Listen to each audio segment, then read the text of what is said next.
Salutations aux passionnés de moto.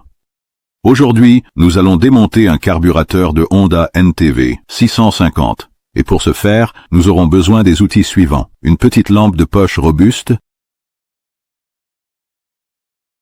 une clé en T de 10 mm ou une douille, une clé à pipe et une clé de 7 mm. Un tournevis cruciforme numéro 2, et ensuite une série de tournevis plats de différentes tailles, et ce petit outil spécial que nous avons fabriqué en utilisant un trombone, et je vais vous montrer plus tard comment l'utiliser. Commençons par une chambre de flotteur. J'ai retiré les tuyaux au préalable, mais je recommande également de prendre une photo pour vous souvenir exactement où tout va lorsque vous remettez tout en place. Et prenez une photo de cette pince juste ici, pour savoir où elle va également. Et maintenant, nous pouvons retirer le couvercle de la chambre de flotteur, qui est maintenu en place par ces 4 vis cruciformes.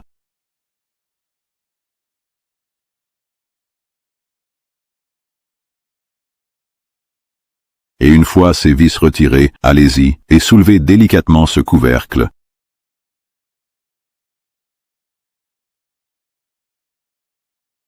Et ici, vous pouvez voir que le couvercle, ainsi que le joint, ont été collés très fermement avec un scellant, donc vous devrez tout enlever.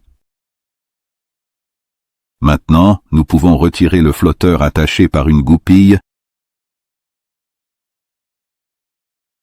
Allez-y et poussez la goupille sur le côté, ce qui va libérer le flotteur.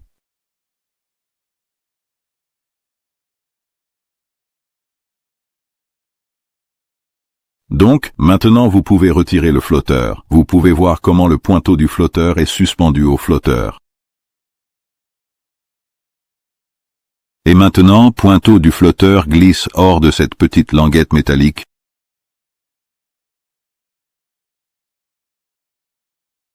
Passons maintenant à la soupape d'admission, qui est filetée, et pour cela nous allons avoir besoin de la clé en T de 10 mm.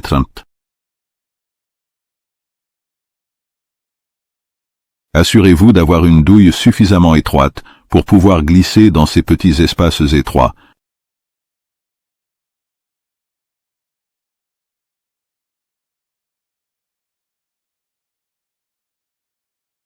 Et voici à quoi ressemble réellement la soupape d'admission. Elle a un joint, et à l'arrière, vous trouverez ce filtre, qui aide évidemment à empêcher la saleté d'entrer dans le carburant.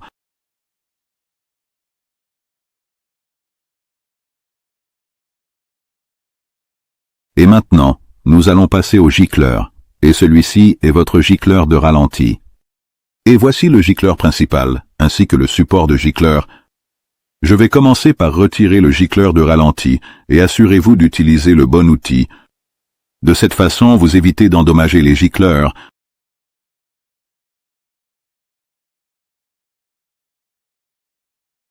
Et ici, vous pouvez voir à quoi ressemble réellement le gicleur de ralenti. Maintenant, allons-y, et retirons le gicleur principal du support de gicleur, et pour cela, vous pouvez utiliser une clé à douille de 7 mm. Vous pouvez également laisser le gicleur principal dans le support, puis plus tard, vous pouvez le retirer avec un tournevis plat approprié.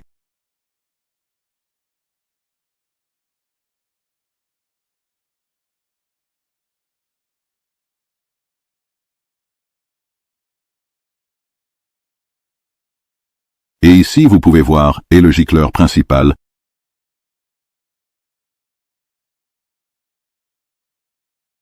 Maintenant, nous allons retirer le support de gicleur avec une clé à douille de 7 mm. Et ici, nous pouvons voir, ressemble réellement le support de gicleur.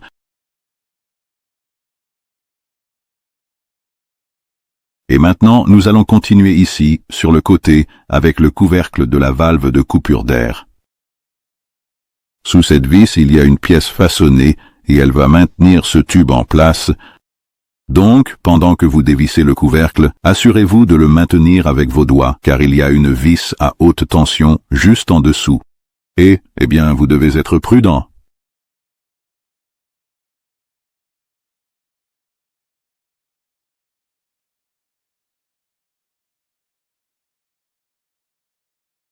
Maintenant, on peut continuer. Soulevons ce couvercle.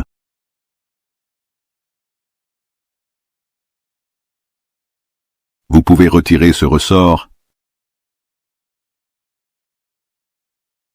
Et voici le diaphragme. Allez-y et inspectez-le pour détecter des dommages et assurez-vous qu'il conserve sa forme car il peut avoir rétréci avec le temps. Et ici, vous pouvez voir un petit joint. Assurez-vous de l'enlever également.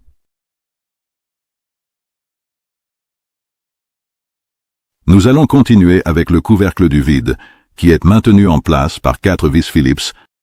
Je vais les dévisser, et encore une fois, je vais maintenir mon doigt sur le couvercle, car il y a un autre ressort en dessous de celui-ci aussi. Avec les vis retirées, je peux maintenant soulever ce couvercle.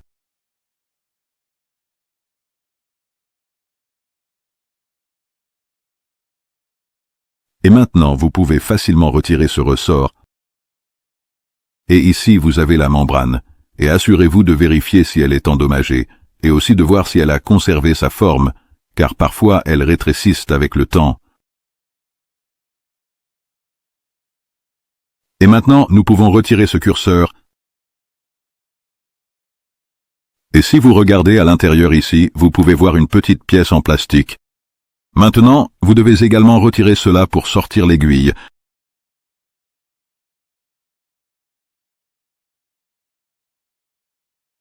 Et vous allez avoir besoin d'un tournevis cruciforme pour dévisser pièces plastiques.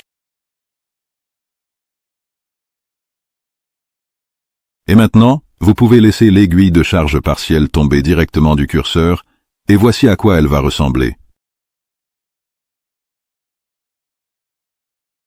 Et maintenant, nous allons continuer avec la vis de mélange d'air que vous pouvez trouver juste ici.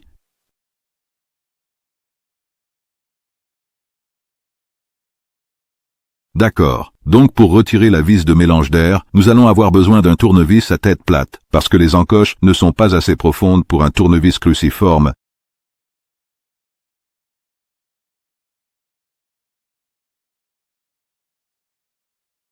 Et voici la vis de mélange d'air avec un ressort attaché.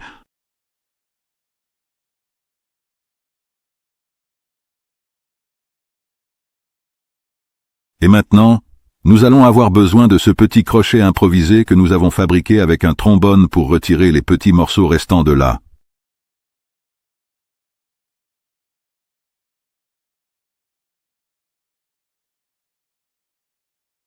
Et maintenant, ce serait le bon moment pour utiliser cette petite lampe de poche puissante que vous avez.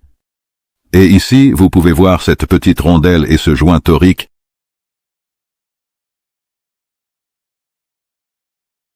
D'accord, voici cette rondelle, et maintenant nous devons retirer ce joint torique.